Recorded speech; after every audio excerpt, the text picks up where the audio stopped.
ایک صاحب ملنے کے لیے آئے تو معلوم ہوا کہ انہوں نے ایک صاحب سے پوچھا کہ پریم چند سے ملنا ہے، ان کے گھر بنارس میں، تو آئیے یہ بیٹھیے.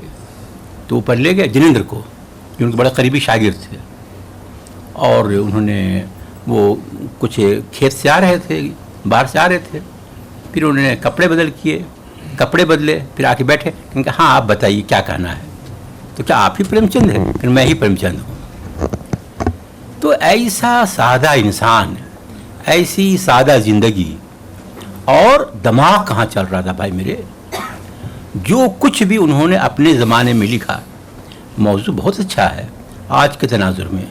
وہ سارے موضوعات، سارے مسائل آج بھی اسی طرح سے ہیں. خواہ وہ دلت کا مسئلہ ہو، چاہے وہ ہندو مسلم اتحاد یا مسائل کا مسئلہ ہو، چاہے وہ غربت کا مسئلہ ہو، چاہے وہ عورت کا مسئلہ ہو، چاہے وہ بچوں کے مسائل ہوں، تمام مسائل بہتری آئی ہے. لیکن ہم دیکھتے ہیں کہ ہوری اور گوبر سے بدلے ہیں. میں راستے میں جاوید حسن سے بات کر رہا تھا کہ اس وقت پورے ہندوستان میں سب سے زیادہ جو ملازمین ہیں وہ گیگ ورکرز جس کو ہم لوگ کہتے ہیں، جو کہ دوڑ کے ہمارے یہاں سامان پہنچاتے ہیں، ڈیلیوری بوائے جس کو کہتے ہیں.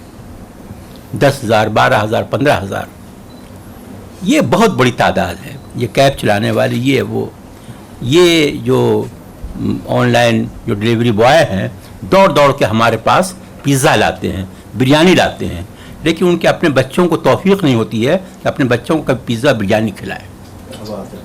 عجیب غریب معاملہ ہے. اور اگر وہ کھلانا چاہیں، اگر کچھ انہوں نے کیا تو بڑے مسائل ہیں. تو وہ ہوری بھی کس طرح سے گائے کے لیے ایک پریشان ہوتا ہے، ترستا ہے. گوبر بھی کس طرح سے شہر کو چلا جاتا ہے. ایک کردار کو دیکھیے. میں سبھی ناول چوگان ہستی اور بیوہ وغیرہ کا ذکر نہیں کروں. ہاں ایک بات بیچ میں کہہ دوں زندگی کے بارے میں. شادی کس سے کی انہوں نے؟ پہلی شادی تو ان کی ناکام شادی ہوئی، لیکن دوسری شادی بیوہ شادی کی. اس زمانے میں بیوہ سے شادی کرنا اتنا مشکل کام تھا. اور میں بتاؤں آپ سے کہ ایک بڑے علاقے میں، اس میں ایسٹرن یو پی بھی ہے، بہار بھی ہے، بنگال بھی ہے، اس میں عام طور پر بیواؤں کی شادیاں نہیں ہوتی ہیں. پریم چند نے قدم اٹھایا اور بیوہ سے شادی کی. وہ اختلاف ہوا، یعنی کہ کہیں نہ کہیں ان کا ذہن جو ہے نہایت ہی روشن خیال، اقلیت پسند اور انقلابی تھا. انہوں نے لیگ سے ہٹ کر انہوں نے کام کیا. میں پریم چند کے کرداروں کو دیکھتا ہوں تو ان کا کردار حامد بھی ہمارے سامنے آتا ہے. حامد بھی ہے نا، اور جو عیدگاہ کا منظر بھی ہمارے سامنے.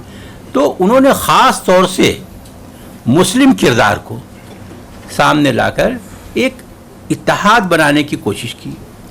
دکھ تو سب کا ایک ہی ہے نا، غربت تو ہر مذہب میں ایک ہی ہے. تو پریم چند نے جو بھی کہانیاں لکھی، بڑے گھر کی بیٹی کو جب میں پڑھتا ہوں مجھے لگتا ہے کہ سماج کو کس طرح سے وہ بہتر بنانے کی کوشش کرتے ہیں کہ بڑے گھر کی بیٹی کیسی ہوتی ہے، اس کو اپنے میکے والوں سے برتاؤ کیسا کرنا چاہیے.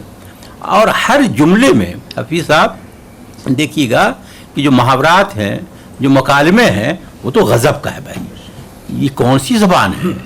ہاں بات ہو رہی زبان کی تو بتا دوں، پریم چند نے وہ زبان استعمال کی جو اس زبان سے بالکل مختلف تھی.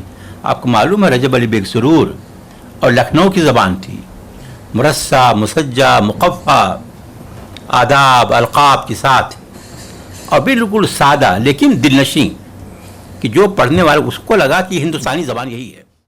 تو یہ جو آدمی ہے اور اتنا معمولی گاؤں میں رہنے والا آدمی اور اتنی بڑی بڑی باتیں کر رہا ہے کہ جس کے قائل جو ہیں ٹیگور بھی ہیں، اقبال بھی ہیں، حسرت موہانی بھی ہیں، اس زمانے میں تمام ادیب ہیں. عمر کتنی پائی؟ صرف 56 سال. خون تھوکتے ہوئے مرے. حکیم صاحب علاج کرتے رہے. حکیم صاحب کو بہت دعائیں دیتے ہیں وہ، کہ حکیم صاحب نے ان کی گندگی صاف کی اور ان کے بڑے اچھے دوست تھے اور کس طرح سے ان کی خدمت کی. تو یہ جو ہے پریم چند کی پوری زندگی جو ہے عملی زندگی ہے. وہ ان فنکاروں میں نہیں تھے جو صرف اپنی ذات کو بڑا کرنے کی کوشش کرتے ہیں. انہیں اپنی ذات سے مطلب نہیں تھا. ان کے تمام ناول کو، افسانوں کو پڑھ جائیے، چاہے وہ بیوہ ہو یا چاہے وہ چوگان ہستی ہو، چاہے وہ جو کچھ بھی. ہاں یہ بات ہے کہ شروع کے ہی ان کے 2 ناول آئے، اس میں بھی اس نثر کا اثر ہے، یعنی کہ مرصع مسجع، لیکن بعد میں انہوں نے پھر اپنی طرف سے لکھنا شروع کیا. تو بہرحال باتیں کرنے کے لیے میرے پاس بہت کچھ ہے، اور میں وہ بھی کرنا چاہتا تھا کہ قمر رئیس صاحب نے پہلی پی ایچ ڈی کی ہے، شاندار.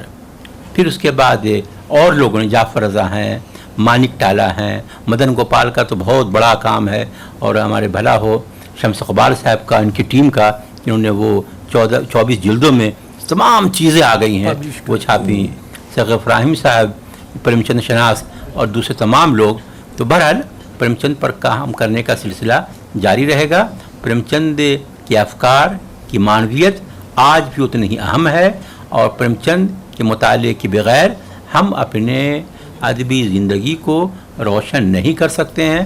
لیکن عجیب بات یہ ہے کہ ہمارا جو رشتہ جو ہے پریم چند سے کم ہوتا جا رہا ہے، اسے بڑھانے کی ضرورت ہے، اور وہ آج بھی ہمارے لیے اتنے ہی اثر انداز ہیں اور اہم ہیں.